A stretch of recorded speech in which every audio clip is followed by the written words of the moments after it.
प्रिय छात्रों, आज का अध्ययन का विषय भारत में बैंकिंग का कार्य और विकास। यह स्नातकोत्तर द्वितीय सेमेस्टर का अध्ययन अध्यापन का विषय है। इसमें हम चर्चा करने जा रहे हैं कि बैंक की उत्पत्ति कैसे हुई। विद्वानों का मत है कि बैंक इटली के बैंको शब्द से उत्पन्न हुआ। कुछ विद्वानों का मत है कि फ्रांसीसी भाषा के बैंके शब्द से इसकी उत्पत्ति हुई। तो कुछ विचारकों का मत है कि जर्मनी के बैंक शब्द से इसकी उत्पत्ति हुई। कुल मिलाकर अंग्रेजी भाषा के बैंक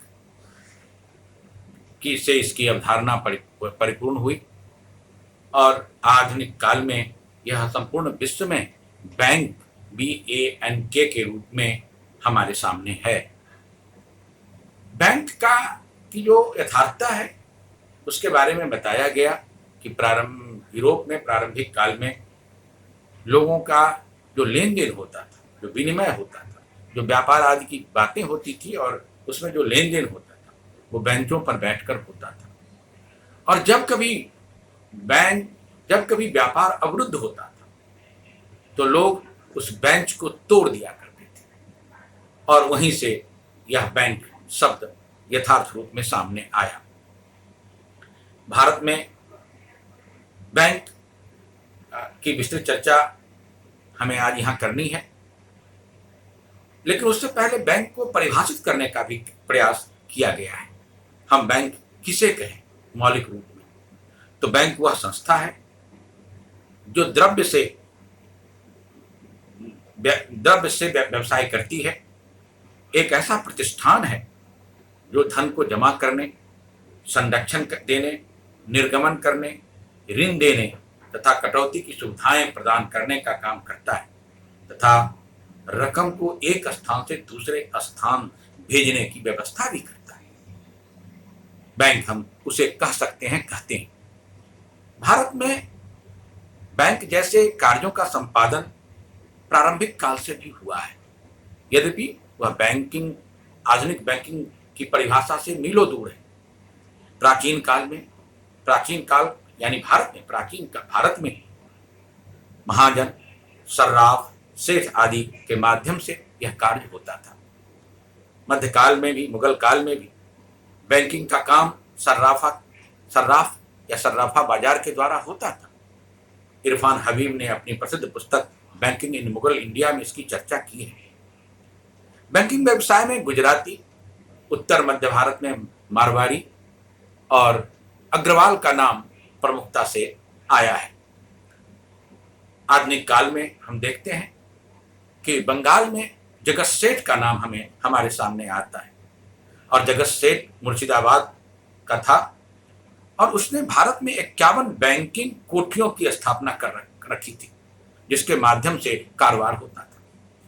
भारत में गवर्नर जनरल लॉर्ड कॉर्नवालिस ने जगत सेठ के बारे में कहा है कि वह अपने आप में, और उसकी जो व्यवस्था थी वह अपने आप में बैंक ऑफ इंग्लैंड के समान थी।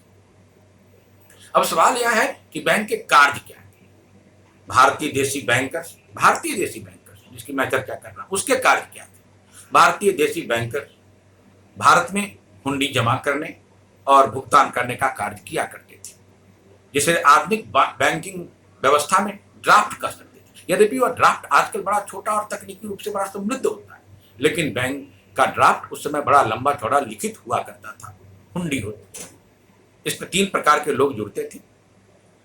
एक हुंडी देने वाला सेठ, दूसरा भुगतान करने वाला सेठ और तीसरा हुंडी धारक।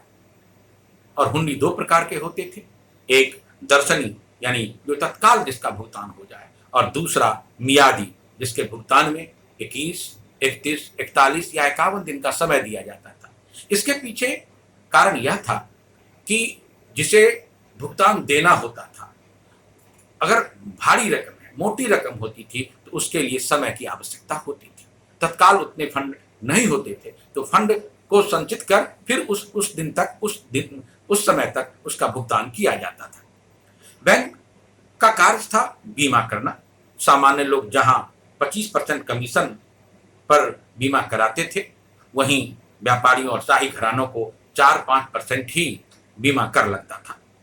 तीसरी बात यह थी कि बैंक ऋण जारी करने का काम करता था। व्यापारी, जमींदार, मुगल बादशाह, कंपनी के व्यापारी आदि अपने अपने कारणों से भारतीय साहूकारों से ऋण लेते थे और यह काम उस काल में एक तरह से बैंकिंग व्यवस्था के तहत ही था। आधुनिक बैंकिंग प्रणाली की शुरुआत 17वीं सदी में होती है। हम देखते हैं 1609 में हॉलैंड में बैंक ऑफ एम्स्टर्डम का आगमन होता है। 1694 में इंग्लैंड में बैंक ऑफ इंग्लैंड का आगमन होता है। भारतीय यूरोपीय बैंकिंग या आधुनिक बैंकिंग का विकास अनेक चरणों में हुआ है। प्रथम चरण, द्वितीय चरण और तृतीय चरण में इसकी हम चर्चा यहाँ करने वाले हैं। प्रथम चरण, जिसको एजेंसी हाउस बैंक कहा गया, यानी अभिकर्ता गृह, यह कलकत्ता, मुंबई और मद्रास में जो 3 प्रेसिडेंसी भारत में थे उसमें चलाया गया। इसका मुख्य कार्य ईस्ट इंडिया कंपनी के साथ आर्थिक आदान प्रदान करना और कागजी मुद्रा का निर्माण करना था। इसके अतिरिक्त ओल्ड ज्वाइंट स्टॉक बैंक, जिसकी स्थापना कलकत्ता में 1827 में की गई तथा जो बैंक ऑफ हिंदुस्तान के नाम से भी जाना गया। भारत में इसकी कुल लागत 20 लाख की रखी गई। इसी कड़ी में 1785 में बैंक ऑफ बंगाल और 1787 में सेंट्रल बैंक ऑफ इंडिया का भी नाम आता है। द्वितीय चरण में जब हम बढ़ते हैं तो 3 प्रेसिडेंसी बैंकों की बातें होती हैं। 1806 में बैंक ऑफ बंगाल, 1840 में बैंक ऑफ बॉम्बे और 1843 में बैंक ऑफ मद्रास का आगमन होता है। इनका काम था बैंकों कागजी मुद्रा को जारी करना और इसकी विधिग्राह्यता उस सीमा क्षेत्र में ही होती थी। 1861 में इसे वापस ले लिया गया और इसके सभी शेयर होल्डर्स यूरोपियन थे। इनका कार्य था ईस्ट इंडिया कंपनी एवं ब्रिटिश व्यापारियों को आर्थिक मदद करना, आर्थिक सुविधाएं प्रदान करना। 1867 में पुनः प्रेसिडेंसी बैंकों से सरकार ने अपनी पूंजी को वापस ले लिया और इन्हें विदेशी मुद्रा के बाजार में कार्य करने से रोक दिया गया। 1920 में एक कानून लाया गया और इसमें सभी प्रेसिडेंसी बैंकों को मिलाकर एक बैंक की स्थापना की बात कही गई और जिसके तहत भारत में इंपीरियल बैंक ऑफ इंडिया की स्थापना हुई। यह बैंक पूरे ब्रिटिश भारत में कार्य करता था। तीसरा चरण, जिसकी शुरुआत 1860 के अधिनियम के तहत होती है, जब ज्वाइंट स्टॉक बैंक की स्थापना हुई। पहला ज्वाइंट स्टॉक बैंक 1865 में इलाहाबाद बैंक के नाम से आया। फिर 1875 में दूसरा अलायंस बैंक ऑफ शिमला का आगमन हुआ। इसका प्रबंधन यूरोपियों के हाथों में होता था। इसके बाद अन्य बैंक भी आए। 1878 में 7 बैंक और 1894 तक 14 बैंक हमारे सामने आते हैं। आधुनिक बैंक भारत में भारतीय प्रबंधकों द्वारा स्थापित पहला बैंक 1881 का अवध कमर्शियल बैंक है। दूसरा बैंक पंजाब नेशनल बैंक 1894 में आता है। यह भारतीय प्रबंधकों के द्वारा लाया गया। 1906 से 1913 के बीच 5 लाख से ऊपर की पूंजी वाले बैंकों की संख्या 9 से बढ़कर 18 हो गई भारत में। इस समय भारतीय प्रबंधन के तहत bank of Baroda, central bank of India, bank of India, bank of Mysore, Punjab and Sind bank का आगमन हो रहा है। प्रथम विश्व युद्ध के दौरान हम देखते हैं कि बैंकिंग व्यवस्था फिर दबाव में चली जाती है। उसके सामने संकट खड़े हो जाते हैं।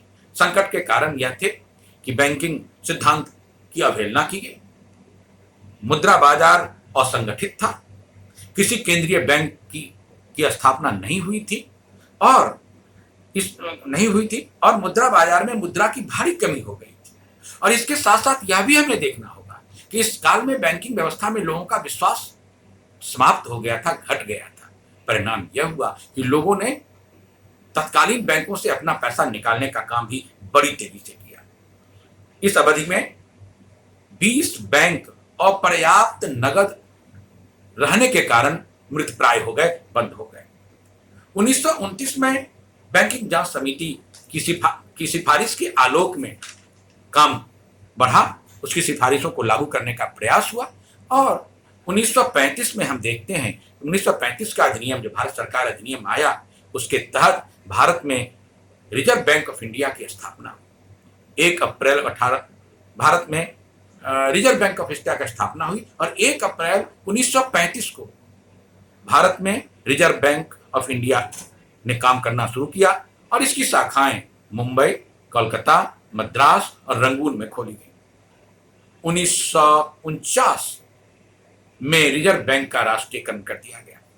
इंपीरियल बैंक ऑफ इंडिया, जिसकी स्थापना 1920 में हुई थी, 1955 में यह स्टेट बैंक ऑफ इंडिया के नाम से जाना गया, जो आज भी है।